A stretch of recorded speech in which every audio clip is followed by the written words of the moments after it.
Hello students, welcome to another video of number theory. Today we are going to discuss Wilson's theorem. This is most important result in the number theory. So Wilson's theorem. Wilson's theorem. Statement of the Wilson's theorem is Wilson's theorem states that theorem or statement, if P is prime number, if P is prime number, then P minus 1 factorial is congruent to minus 1 mod P. P minus 1 factorial is congruent to minus 1 mod P. This is the important result in number theory. In the university exam, this question, that is state and prove Wilson's theorem, may be asked for 5 marks. State and prove Wilson's theorem. So let's start the proof of this theorem.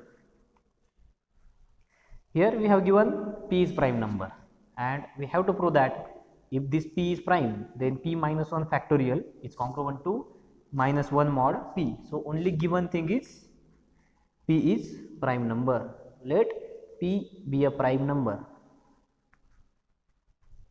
Let P be a prime number. And our claim is, that is, we are going to prove P minus 1 factorial is congruent to minus 1 mod P. Now we know that the prime numbers starts from 2, then after that 3 is prime number, then 5 is prime number, 7 is prime number. So first of all, if our prime is 2, that is if P is equals to 2, then we will verify this theorem, or we can write P minus 1 factorial. P minus 1 factorial is 2 minus 1 is 1 and 1 factorial is 1, and 1 is congruent to minus 1 under modulo 2 since P is equals to 2. Know that this 1 is congruent to minus 1 modulo 2 since 2 divides 1 minus of minus 1 is 1, then 1 plus 1 is 2 and 2 divides 2. So our theorem is true for P if our prime is 2. And similarly, if P is equals to 3, that is if the value of prime is 3, then 3 minus 1 factorial, 3 minus 1 is 2 and 2 factorial is 2, and 2 minus of minus 1, that is 2 plus 1, 3 is congruent to 3 under modulo 3. 3 is congruent since our 3 divides this 2 minus of minus, that is 2 plus 1 3, so 3 divides 3, so 2 is congruent to minus 1 modulo 3. Hence our theorem is also true for P is equals to 3. From these two steps we can say that our theorem or our claim is true. Our claim is true for P is equals to 2 or P is equals to 3. If either our prime is 2 or prime is equals to 3, then our Wilson's theorem is verified. Now if the values of prime numbers are either 5 or greater than 5, if the prime numbers are greater or equal 5, consider the values of prime are greater than or equals to 5. If the primes are greater or equal 5, then we will going to verify this P minus 1 factorial is congruent to minus 1 mod P for any arbitrary prime which is greater than or equals to 5. Let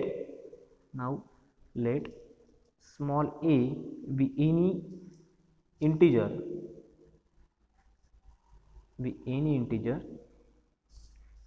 such that integer lies between 1 to P minus 1.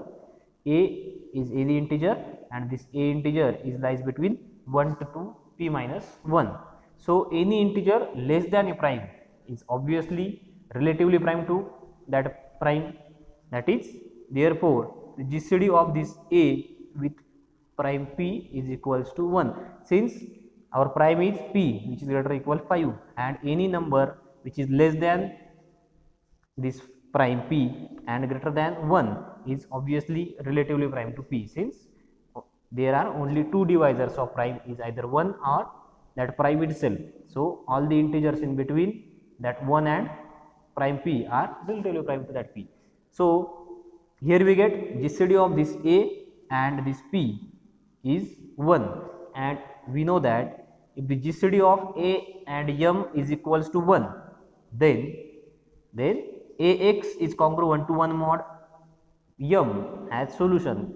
We have seen that result in previous lectures that I will put in the information above. That is, if you click on the eye icon which is on the upper side of your video, you will get that video in which we have proved that theorem. So therefore by theorem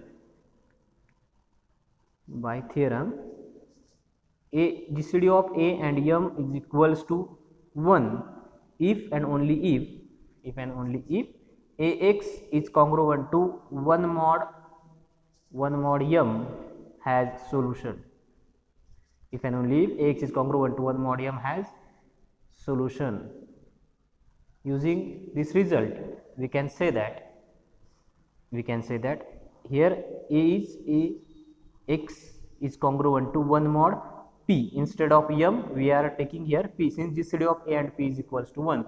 So using this result we can say that the congruence ax is congruent to 1 mod p.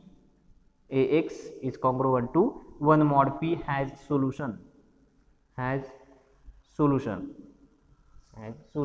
Suppose that solution is a bar, that is x is equals to a bar is an integer which satisfies this congruence, that is a bar is solution of this congruence. If a bar is solution, and in the previous note we have seen that the congruence ax is congruent to 1 mod m has solution, then that solution must belongs to CRS under modulo m. That is the note is,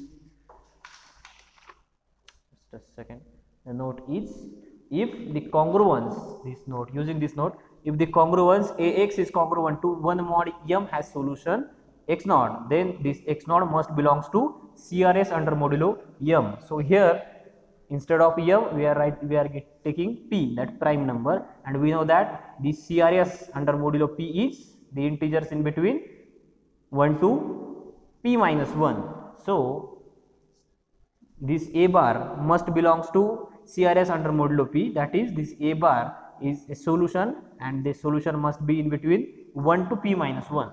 Therefore, and this a bar is in between 1 to p minus 1, that a bar must be in between 1 to p minus 1.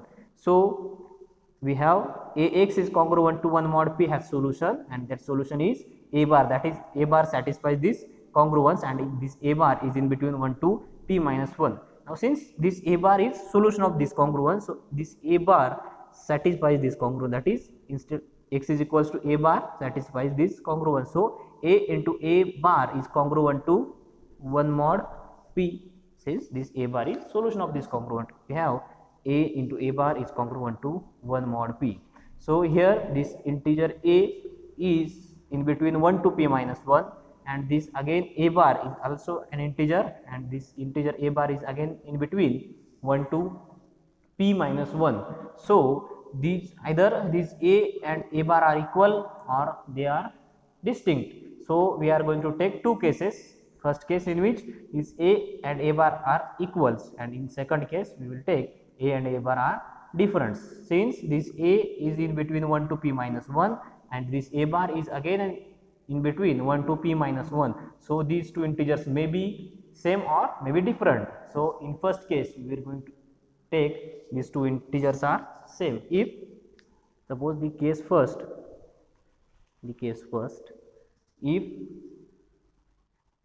a and a bar are equal, a is equals to a bar, then this congruence we can write this if these two are equals, then we can write a square is congruent to 1 mod m, since a bar is equals to a. So putting a bar is equals to a here, we get a square is congruent to 1 mod p. So using this a is equals to a bar, we get a square is congruent to 1 mod p. Putting a is equals to a bar, here we get a square is congruent to 1 mod p, and we know that and we know that x square is congruent to 1 mod p. X square is congruent to 1 mod p if and only if x is congruent to either plus or minus 1 mod p. This theorem we have already done in, I think, before the topic of reduced LCD system. We have discussed this theorem. X square is congruent to 1 mod p if and only if x is congruent to plus or minus 1 mod p. To prove this result, we have used the Euclid's lemma. So I think on this congruence we have used the definition of congruence, that is p divides x square minus 1 and x square minus 1. So x square minus 1 square, and splitting that number, that is a square minus b square. Using the result, a square minus b square is equals to a plus 1 a minus 1, and p is prime. So either p divides x minus 1 or p divides x plus 1. We have this solution of this example or proof of this theorem. So using this result, we can write this a is congruent to plus or minus 1 mod p. Using this result, we can write a is congruent to either plus or minus 1 modulo p. A is congruent to plus or minus 1 mod p. Therefore we will split this. A is congruent to either plus 1 or minus 1. So we can write this. This gives either a is congruent to 1 mod p or a is congruent to minus 1 mod p. So this gives either a is equals to 1. If a is equals to 1, then p divides 1 minus 1 is 0, that is p divides 0. For a is congruent to 1 mod p, the value of a is 1, since our a lies between 1 and p minus 1. So for a is congruent to 1 mod p, a must be 1, or this for a is congruent to minus 1 mod p. So there is the solution of a is p minus 1. The only possibility of a is congruent to minus 1 mod p is p minus 1, since p divides p minus 1 minus 1. P minus 1 minus of minus 1 is, just a second, if we take here a is equals to p minus 1, then we will get p minus 1 is congruent to minus 1 mod p. So we can say this minus 1 is congruent to p minus 1 is congruent to minus 1, since p divides p minus 1 minus of minus 1, that is p divides p minus 1 plus 1, minus 1 plus 1 gets cancelled, p divides p. So the only possibility of a is p minus 1. So a is equals to 1. From this, if a and a bar are equal, then we get a square is congruent to 1 mod p. So there are only two possibilities of a, which is either a is equals to 1 or a is equals to p minus 1. So these are two possibilities of a and a bar are equal. Now the second case second, and in the second case we are going to take a and a bar are different integers.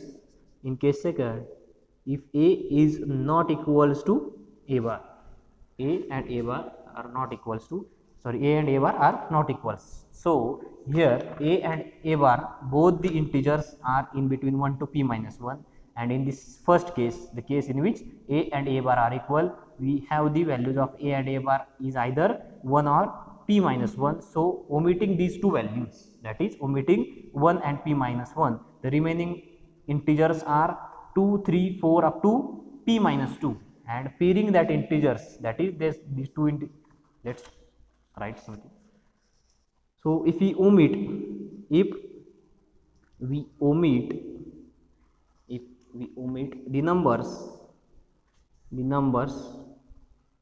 if we omit the numbers 1 and p minus 1, and if we omit the numbers 1 and p minus 1 and group the remaining and group the remaining and group the remaining integers and group the remaining integers.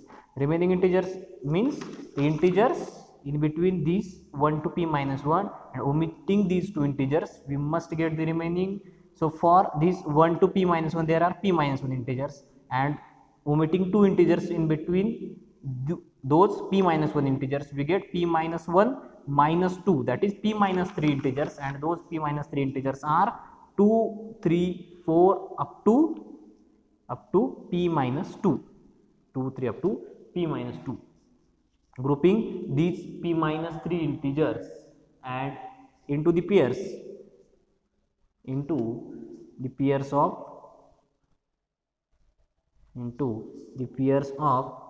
a and a bar. Here we have a into a bar is congruent to 1 mod p.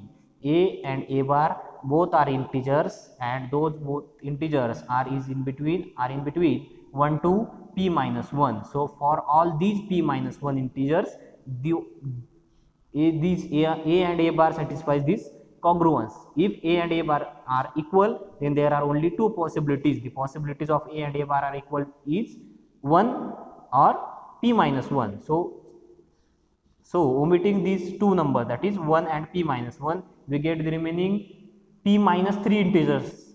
2, 3, 4 up to p minus 2 are p minus 3 integers that again going to satisfy this polynomial, but those integers are a and a bar are different. So pairing these integers in such a way that those a and a bar satisfies this congruence. So pairing, there are exactly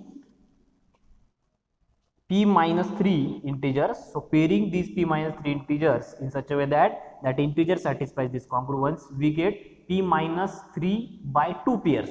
How many pairs? Suppose for example, let's take one example. For example, if p is equals to 5, then we have from first case 1 and p minus 1 is 4 are two integers which satisfies a into a bar is congruent to 1 mod p, 1 mod p, when for 1 is equals to, for a is equals to 1, a bar is again equals to 1, and for a is equals to 4, a bar is again equals to 4. Now the remaining integers, so the remaining integers are 2 and 3, 2 and 3. Here this a is in between 1 to p minus 1, that is p minus 1 is 4. So for these 4 integers there are two integers which satisfies a square is congruent to 1 mod p, and now the remaining integers, the remaining integers are 2, and these two integers means p minus 3 integers.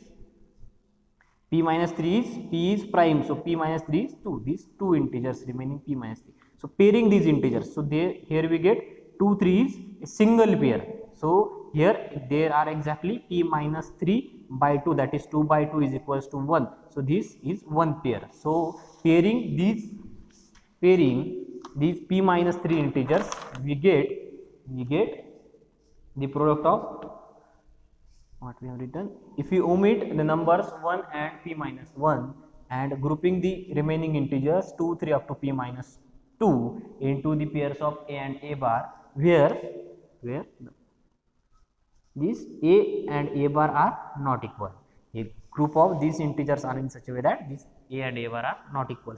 For a is equals to a bar, there are only two possibilities, either a is equals to 1 or a is equals to p minus 1. Now grouping these integers into in such a way that a and a bar are not equal, such that the product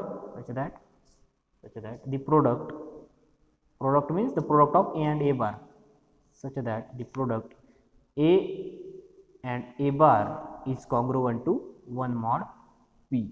Pairing these integers in such a way that these integers a and a bar satisfy this polynomial. When these p minus 3 upon 2 pairs, p minus 3 upon 2 pairs or p minus 3 upon 2 congruences instead of pairs, right? Congruences, p minus 3 upon 2 congruences are multiplied,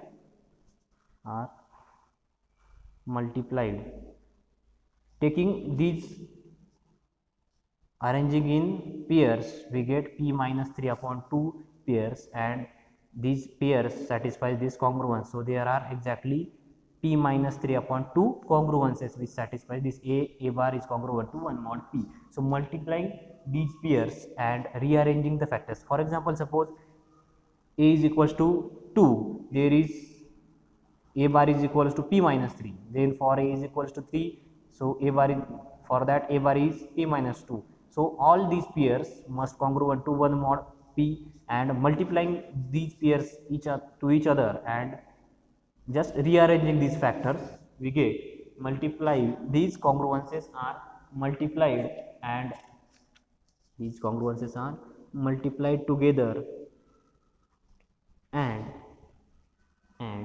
the factors, and rearranging the factors,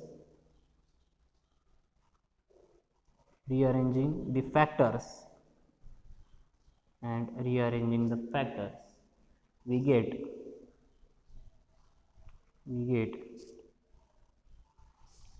2 into 3 into 4 up to p minus 2 is congruent to 1 modulo p. This step is very important, since if 2 into p minus 2 is congruent to 1 mod p, 3 into suppose 4 is congruent to 1 mod p, then 5 into p minus 3 is congruent to 1 mod p, then multiplying these p minus 3 by 2 congruences with each other, we get this multiplication of left side into left side, and the multiplication of right side is 1 into 1 into 1 into 1 up to p minus 3 by 2 times. So multiplication of 1 with 1 is again 1. So instead of writing 1 p minus 3 by 2 times, I have written it in only 1, since multiplication of 1 with 1 many times we get answer as 1. So 2 into 3 into 4 up to p minus 2 is congruent to 1 mod p. Now we have to prove that what our claim is p minus 1 factorial is congruent to minus 1 mod p. Now if we multiply both side by 1 and p minus 1, 1 and p minus, that is the 1 and p minus 1. So multiplying by this 1 and p minus 1 both side, we get 1 into 2 into 3 up to p minus 1, sorry, p minus 2 into p minus 1. So in left hand side we will get p minus 1 factorial, and so multiplying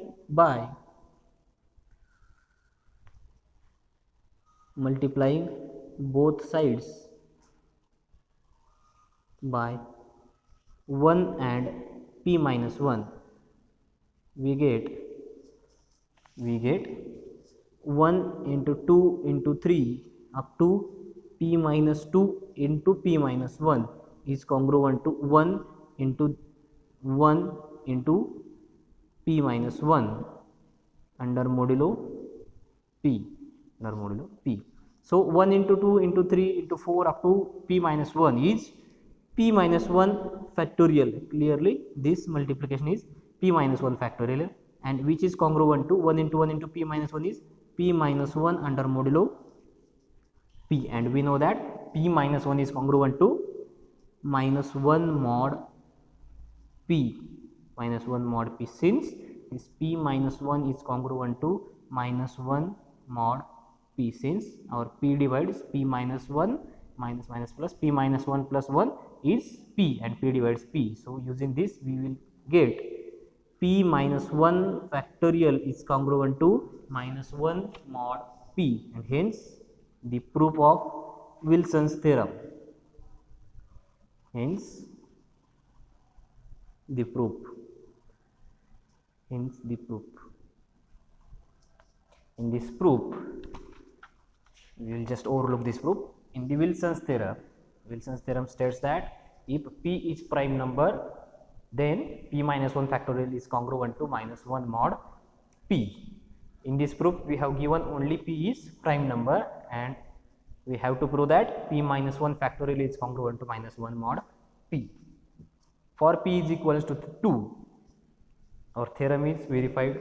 Again, similarly for p is equals to 3, again we get p minus 3, that is 3 minus 1 is 3 minus 1 factorial is congruent to minus 1 mod 3. So our claim or our result is true for p is equals to 2 and p is equals to 3. So for the primes which are greater than or equals to 5, we have taken the common proof, that is we have taken an integer a which is less than p, that is less than or equals to p minus 1, and greater than or equals to a, that is an integer a is in between 1 to p minus 1.